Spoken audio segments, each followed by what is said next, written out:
This view of the universe, then, is no view. That is, there is nothing to see.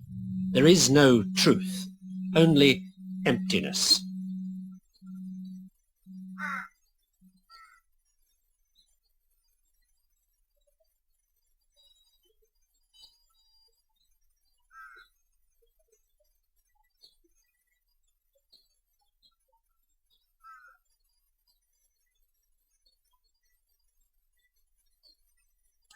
I'm not saying that we should all give up the life support science and technology that our rationalist way of doing things has given us and come here to the foot of Everest, reject the world, and meditate. Just that non-scientific views of the world like this aren't necessarily ignorant. In their own way, they explain the universe as completely as science does. And as you've seen from this series, all that science gives us is what their belief gives them, certainty. Only ours changes all the time. Theirs doesn't. As for the permanent values that are supposed to remain unchanged in spite of our changing knowledge, well, they change too. Once it was good to burn women, wrong to claim the earth went round the sun, logical to argue about angels on the head of a pin. The values change every time the universe changes.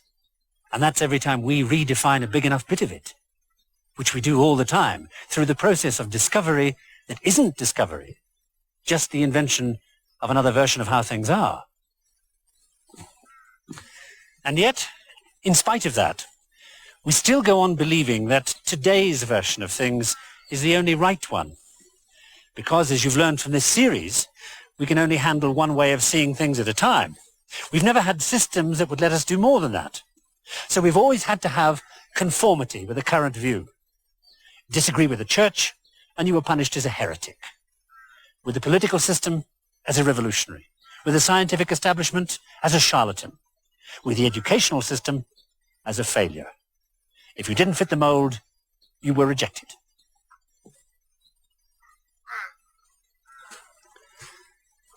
But, ironically, the latest product of that way of doing things is a new instrument, a new system that, while it could make conformity more rigid, more totalitarian than ever before in history,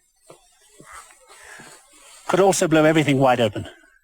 Because with it, we could operate on the basis that values and standards and ethics and facts and truth all depend on what your view of the world is, and that there may be as many views of that as there are people.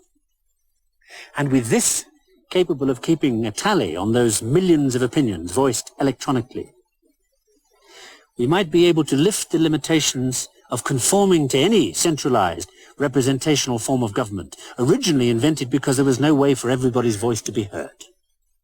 You might be able to give everybody unhindered, untested access to knowledge, because a computer would do the day-to-day work for which we once qualified the select few, in an educational system originally designed for a world where only the few could be taught.